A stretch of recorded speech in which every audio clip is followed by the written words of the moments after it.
नमस्ते दोस्तों। जिनकी उम्र 18 साल के ऊपर है या तो 1/10/2022 के दिन 18 साल पूरी होने वाली है, उनके लिए यह वीडियो बहुत ही ज़रूरी है। जिनको नया वोटिंग कार्ड निकालना है, उन्हें फॉर्म कैसे भरना है, इनकी जानकारी ये वीडियो में मैं दे रहा हूँ। फॉर्म नंबर 6 भारत चुनाव पंच आयोग द्वारा ये फॉर्म जारी किया हुआ है। सबसे पहले दोस्तों, विधानसभा मतदान विभाग का नंबर, जिस क्षेत्र में आप रहते हो वो कौन से विधानसभा मतदान विभाग नंबर में आता है वो लिखना है। जैसे उदाहरण के तौर पे 164 लिखा, यह क्षेत्र का नाम उदना है, यह मैंने यहाँ पे लिखा। यहाँ पे फ़ोटो अटैच करना बहुत ज़रूरी है। जिनको नया कार्ड वोटिंग कार्ड बनवाना है, उनका फ़ोटो, जो एप्लीकेशन कर रहा है उनका पासपोर्ट साइज़ का फ़ोटो यहाँ पे लगाना महत्वपूर्ण है। उसके बाद यहाँ पे मेरी यादी में या तो मतदार यादी में एप्लीकेशन कर रहा हूँ, तो यहाँ एक क पार्ट नंबर 1 क में नाम लिखना है, सिर्फ खुद का नाम लिखना है, एप्लीकेशन का नाम लिखना है। उसके बाद नीचे अटक लिखनी है, सरनेम गुजराती में लिखो। मम्मी पापा का नाम, किसी का नाम नहीं लिखना है, यहाँ पे खाली अपना नाम लिखना है। उसके बाद एक ख में इंग्लिश में अपनी स्पेलिंग लिखनी है, नाम की स्पेलिंग लिखनी, कैपिटल लेटर्स निकालना है, ज़रूरी है कैपिटल लेटर। कैपिटल लेटर में अनिल, ये उदाहरण के तौर पे मैंने लिखा है तो अनिल। उसके बाद उसका अटक या सरनेम पटेल, वो भी कैपिटल में मैंने लिखा है। जो अंग्रेजी में हम लिख नहीं पाते तो वो सॉफ्टवेयर उसको रिजेक्ट कर सकता है, इसके लिए कैपिटल लेटर्स ज़रूरी है। उसके बाद 2 क में जो संबंधित है अपने मम्मी पापा या पति पत्नी जो भी हैं, उनका नाम हमें लिखना है, ओनली उनका नाम लिखना है। जैसे उदाहरण के तौर पे मोहन पटेल, ये अनिल के पिताजी है तो पिता के ऊपर मैंने टिक किया है। जो आपके संबंधित है वो यहाँ पे हम लोग दर्शा सकते हैं। उसके बाद 2 ख में जो संबंधित हैं उनकी इंग्लिश में स्पेलिंग लिखनी है। इंग्लिश में हमें मोहन पटेल की स्पेलिंग यहाँ पे उदाहरण के तौर पे लिखा हुआ है। उसके बाद खुद का मोबाइल नंबर 3 नंबर कॉलम में हमें लिखना है। जो एप्लीकेंट है या तो एप्लीकेशन कर रहा है उसका खुद का नंबर लिखना है। उसके नीचे जो संबंधित हैं उनका नंबर भी हम लोग लिख सकते हैं। ये फर्जियात नहीं है, आप लोग अपने हिसाब से लिख सकते हो तो लिखो। उसके नीचे 4 नंबर का कॉलम, उसमें ईमेल आईडी लिखनी है, खुद की लिखनी है, संबंधित की लिखनी है, नहीं है तो डैश कर दीजिए। उसके नीचे 5 नंबर आधार कार्ड की विगत, उसके ऊपर हम लोगों को टिक करनी है। और आधार कार्ड नंबर जो 12 अंक का होता है वह मुझे या एप्लीकेंट को लिखना ज़रूरी है। दोस्तों, यह फॉर्म गुजराती में दिया हुआ है पर मैं हिंदी में आपको जानकारी दे रहा हूँ। उसके नीचे जो एप्लीकेशन है उनका वर्ग कौन सा है, जाति कौन सी, पुरुष है स्त्री है, वहाँ पे हमें टिक लगानी है। उसके नीचे 7 नंबर का कॉलम, उसका क पार्ट, उसमें मुझे यहाँ पर आप लोगों को कहना है कि डेट ऑफ बर्थ लिखना है, जन्म तारीख लिखनी है। जो भी हम लोग पुरावा जारी करने वाले, पुरावा यहाँ पे सबमिट करने वाले हैं, वही पुरावा के आधार पर हमें लिखना है। और जो पुरावा हम लोग सबमिट करने वाले वो स्व प्रमाणित, स्व खुद की हस्ताक्षर यहाँ पर करके सबमिट करना है। उसके बाद सेकंड पेज पे देखिए, यहाँ पर आप लोगों को पूरा सरनामू एटले मतलब एड्रेस लिखना है। यहाँ पर उदाहरण के तौर पे मैं जिस पार्ट का BL हो उसी पार्ट का एक सेक्शन का नाम या तो एक विस्तार का नाम, यहाँ पे जो एड्रेस है वो उदाहरण के तौर पे आप लोगों को दिखा रहा हूँ। आप अपना खुद का एड्रेस लिखना है, प्लॉट नंबर लिखना है, उसके बाद जो गली है, मोहल्ला है, विस्तार है वो लिखना है। अब्बास निचाल यहाँ पे उदाहरण के तौर पे लिखा हुआ है।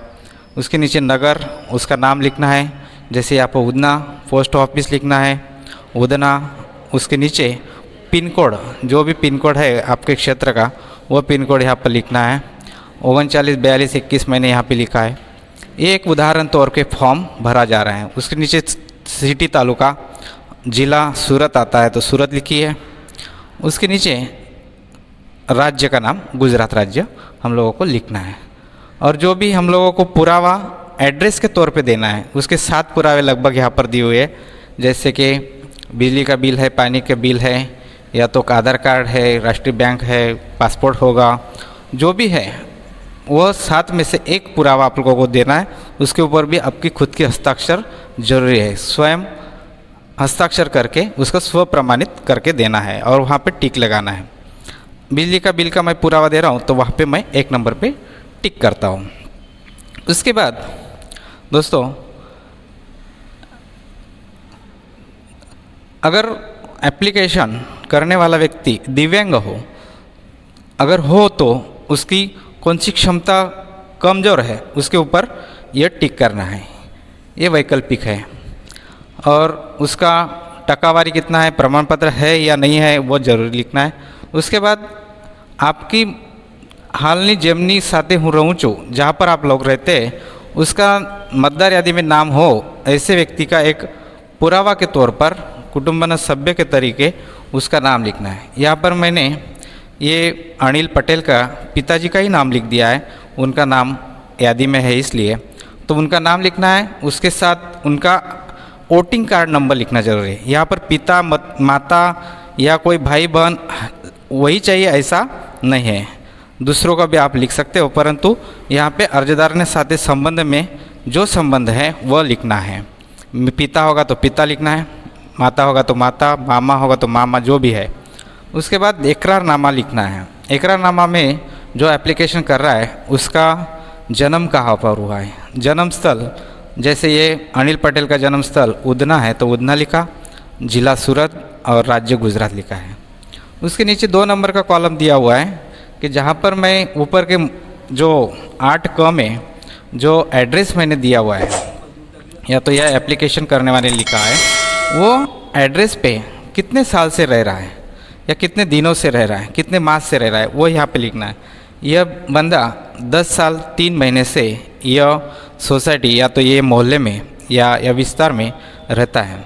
उसके बाद इस फॉर्म में या तो विधानसभा क्षेत्र में पहली बार मैं फॉर्म भर रहा हूँ, ऐसा इकरारनामा यहाँ पर लिखा हुआ है। मतदार दूसरी तरफ मेरा कहीं पे भी नाम नहीं चल रहा है, यह संदर्भ यहाँ पे लिखा हुआ है। कॉलम में यहाँ पर कुछ नियम दिए हुए, कलम्स दिए हुए हैं, वो पढ़ना है। उसके बाद नीचे पेज नंबर 2 के सबसे चल्ले में जिस तारीख को आप फॉर्म सबमिट करने वाले हो वो फॉर्म की डेट वहाँ पे लिखनी है। जैसे ये झुंबेश 4 रविवार 21 अगस्त से लेकर यहाँ पर चलने वाली है, तो वह तारीख या तो वो महीना यहाँ पे लिखना है। उसके बाद नीचे स्थल में जो ऊपर आपने एड्रेस लिखवाया है वही एड्रेस यहाँ पर आप लिख सकते हो। ऊपर का ही सरनामा यहाँ पर आप दे सकते हो। जैसे फॉर्म सबमिट होता है तो वो सेक्शन कौन सा है वो तुरंत समझ में आ जाए। और यह ज़रूरी है, ये फर्जी आता है, अर्जदार की सही, अर्जदार ने सही या तो डाबा हाथ का अंगूठा। अभी लगभग तो बहुत सारे शिक्षित ही हैं, तो इस हिसाब से यह ज़रूरी है। उसके बाद 3 नंबर पेज पे यहाँ पे आपको कुछ नहीं करना है। यहाँ से कट करके BLO ऑफिसर जो भी है वो आपको ये फॉर्म की एक पहुँच या तो अर्जी मर्यानी पहुँच पावती आपको काट के दे देंगे। और उसके नीचे फॉर्म 6 में भरने वाली जो भी मार्गदर्शक सूचना है वो आप लोगों को पढ़नी है, फिर बाद में फॉर्म फिलअप करना है। यह वीडियो मैं आपकी जानकारी के लिए या मार्गदर्शन के तौर पर ये कर रहा हूँ। मैं एक क्षेत्र का BLO हूँ, इस हिसाब से मैंने मेरे जो भी स्तर के जो भी नागरिक है उनको यह सुविधा मिले, इसलिए मैंने ये वीडियो बनाया हुआ है। और जो स्टूडेंट 1/4/2010 तक उनका जन्म तारीख है वही लोग अभी यह फॉर्म भर सकते हैं, उसके आगे वाले भर नहीं सकते हैं। मतलब उनका यहाँ पर यह वीडियो अच्छा लगा तो ज़रूर लाइक करना, शेयर करना और कमेंट्स करना। धन्यवाद।